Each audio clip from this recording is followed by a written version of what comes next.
Hi, I'm Edwin Raymond, and I'm joined with Gareth Wax today. Hi there. And we're doing our podcast on return on investment. Yeah, and exactly what does that entail? Is it just cold, hard figures, or is it something more than that? It partly is, and as a business owner, you're there to make profits, and the profits have to be reinvested, partly to pay all the people, and then to expand your business. Of course. But is it just hard numbers?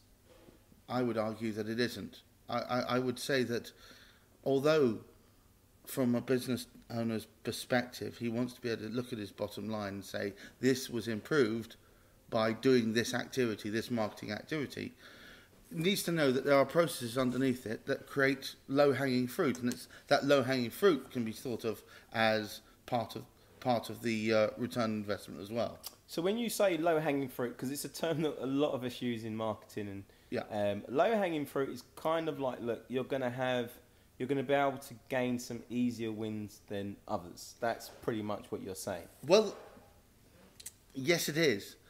There are several different levels of low-hanging fruit. The very basic level is they understand the proposition, they are interested in the proposition, but there's not necessarily a timeline or a budget available to see that into the next stage, as it were, the next process.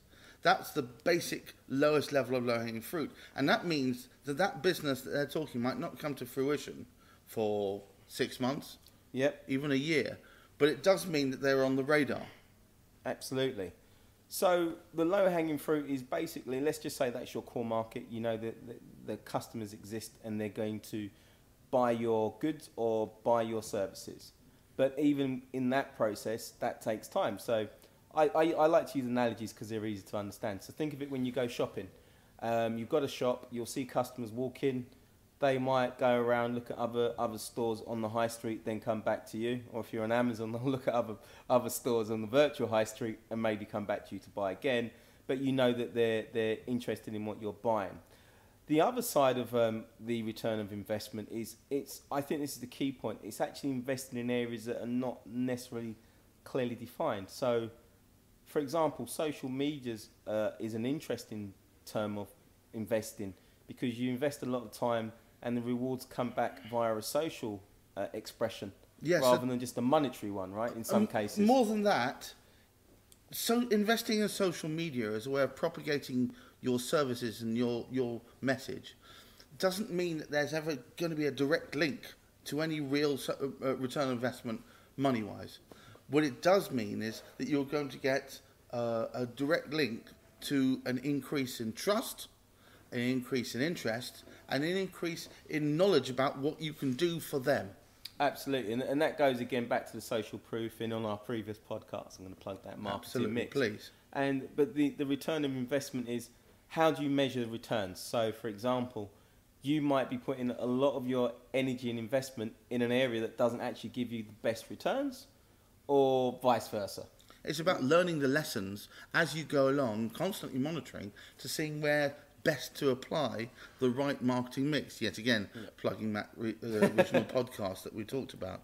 So it's about constantly not second guessing, but understanding how there is a reaction to what you do, and then reacting to that so as to alter your stance to get the best in return on investment.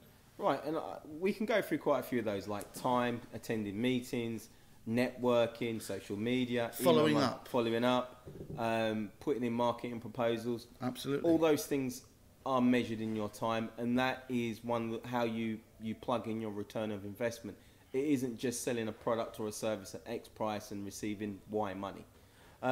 What I'd like to just end this podcast on is, in terms of return of investment, what would you say are the biggest no-nos for calculating the return of investment and the best yeses for calculating the return of investment?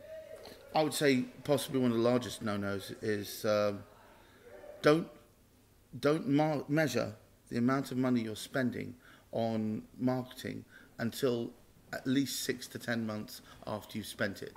You need time for it to have taken hold.